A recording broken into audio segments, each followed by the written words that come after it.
మన 21 అభ్యర్థుల సీఎం పవన్ కళ్యాణ్ గారు ఆహ్, సినిమాలో నటించినట్టుగానే, సినిమాలో డైలాగులు చెప్పినట్టుగానే, నిజ జీవితంలో గాని డైలాగులకే పరిమితమైపోయిందే తప్ప రియల్‌గా మనం ఒక పార్టీ పెట్టాము. ఆ పార్టీకి నిజాయితీగా పనిచేద్దాము. మన పార్టీలో అభ్యర్థులు ఎవరున్నారా? లేకపోతే ఎలా నడుస్తుంది? ఏమేం మాట్లాడాలా? మన స్పీచ్ ఎలా ఇవ్వాలా? మనం జనం కోసం ఏం చేస్తామా? ఏం చెయ్యాలి? ఏం ప్లానింగు అనేదంటూ ఏముండదు. ఏదో స్క్రిప్ట్ రాసిచ్చారా? ఆ స్క్రిప్ట్ వచ్చి డైలాగులు చెప్పామా, ఎళ్ళిపోయామా. అంతే ఇంకెవ్వరిది పట్టించుకోరు. ఎవరి అభ్యర్థి, ఏ అభ్యర్థి అనేది ఏమి మనకవసరమా లేదు. సినిమా డైలాగ్ మనము రోజువారీ కూలికి పోయామా, కూలి పని చేశామా, డబ్బులు తీసుకున్నామా, వచ్చామా. అంతే ఇంక అంతకు మించి ఏం లేదు. మన 21 అభ్యర్థుల సీఎం. 21 అభ్యర్థుల సీఎం అంటే నేను చెప్తా ఉన్నా కదా మరి. 175కి 175 బీజేపీ పోటీ చేస్తుంది. జనసేన పోటీ చేస్తుంది. టీడీపీ పోటీ చేస్తుంది. మనమేమో 21 సీటుకే పోటీ చేస్తున్నాం. అందుకనే మనం సీఎం అయ్యాము. ఒకసారి ఈ వీడియో మొత్తం చూడండి పాపము. చాలా అంటే చాలా అసలు నాకనిపించింది. నిజంగా నిజాయితీగా పవన్ కళ్యాణ్ గారు లేరు. నిజాయితీగా రాజకీయం చేయడం రాదు. ఏదో సినిమా డైలాగులు చెప్పి ఏదో ఈ 6 నెలలు సినిమా యాక్టింగ్ లాగా ఆంధ్రప్రదేశ్‌లో రాజకీయ యాక్టింగ్ చేసుకొని ఎళ్ళిపోదామనే తప్ప ఆంధ్రప్రదేశ్‌లో ఉండి ఆంధ్రప్రదేశ్ ప్రజల కోసం అండగా ఉందామని ఏ రోజు లేదు. నేను ఈరోజే కాదు ఫస్ట్ కాంచి చెప్తానే ఉన్నా.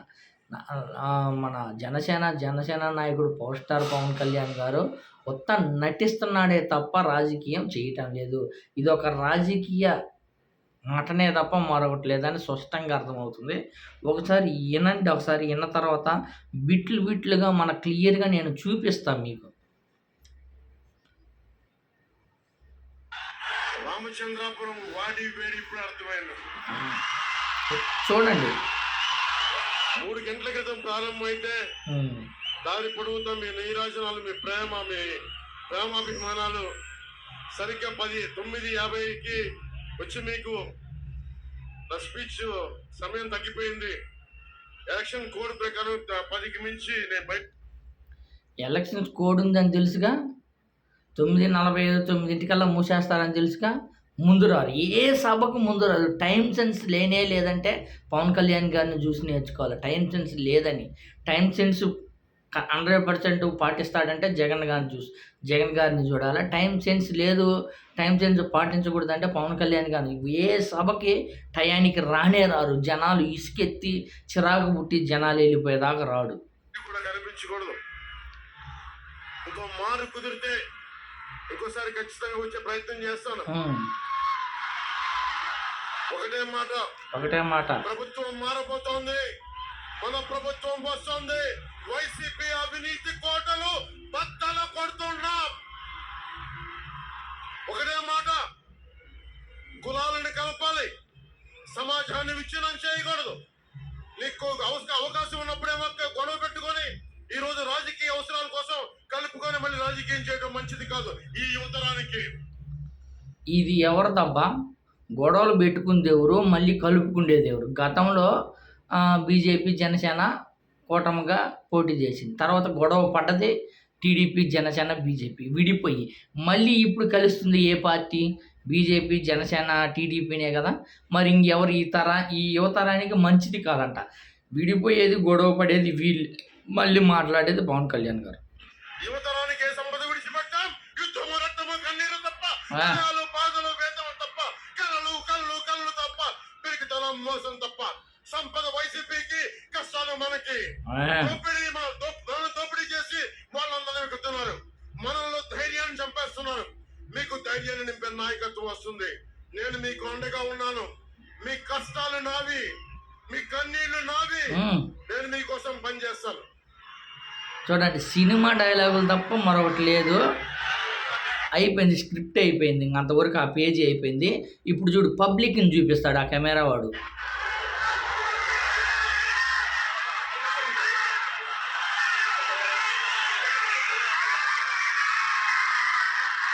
పబ్లిక్ని చూపిస్తాడు. ఇప్పుడు మళ్ళీ వస్తాడు చూడండి.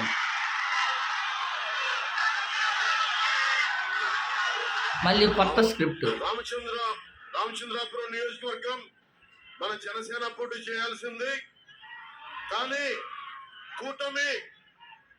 కూటమి ధర్మం ప్రకారం నేను మన స్థానాన్ని కూటమి ధర్మం ప్రకారం అన్నారు కదా, ఇది ఒకటి గమనించండి.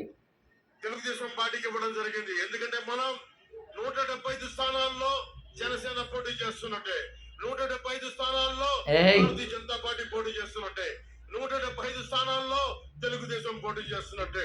ఈసారి స్థిరత్వం కావాలి, సుస్థిరత కావాలి, మీకు ఉపాధి అవకాశాలు కావాలి, వలసలు ఆగాలి, సాగునీరు రావాలి, తాగునీరు కావాలి, కాలుష్యం పోవాలి, రోడ్లు గుంతలు లేని రోడ్లు కావాలి, కాలుష్యం పోవాలా, ప్రభుత్వం రావాలి. ఆ దిశగా నేను ఈ రోజున తెలుగుదేశం సైకిల్ గుర్తు మీద మన రామచంద్రాపురం నుంచి వాసన్ శెట్టి సుభాష్ చూడండి, గమనించండి. పూర్తిగా గెలిపించమని మిమ్మల్ని కోరుకుంటా ఉన్నాను. తెలుగుదేశం పార్టీ అన్నారు కదా, తెలుగుదేశం జెండా కానీ తెలుగుదేశం పతాకం ఒకటి లేదు. ఉమ్మడి పొత్తుగా కలిసి ఉమ్మడి ధర్మం పాటించాలన్నారు కానీ ఏ మాత్రం లేదు. పైకి అలా అనిపిస్తున్నారు కానీ ఎవరికి ఎవరు సపోర్ట్ చేసే విధంగా లేనే లేదు. జనసేన చేస్తే టీడీపీ సపోర్ట్ చేయదు, టీడీపీ చేస్తే జనసేన సపోర్ట్ చేయను అనే విధంగా ఉంది. ఒకసారి గమనించండి, అసలు పచ్చదే లేదు. అలాగే మన అమలాపురం పార్లమెంట్ అభ్యర్థిగా మనకి హరీష్ గారిని అసలు లేనే లేదు. తెలుగుదేశం కండవ కానీ తెలుగుదేశం జెండా కానీ ఒకటి లేదు. చూడండి, మళ్ళీ పిఠాపురానికి పోయాడు. చూడండి, అసలు పవన్ కళ్యాణ్ గారు కానీ స్పీచ్ కానీ చెప్పేది ఉత్త డైలాగులకే పరిమితమైంది తప్ప మరొకటి లేదని స్పష్టంగా అర్థమైపోయింది. పవన్ కళ్యాణ్ గారు రాజకీయం చేస్తున్నాడే తప్ప, రాజకీయం అంటే రాజకీయం కాదు, అది ఏదో ఒక సినిమా డైలాగులు సినిమా స్క్రిప్ట్లో చేస్తున్నారు తప్ప మరొకటి లేదని స్పష్టంగా అర్థమవుతుంది.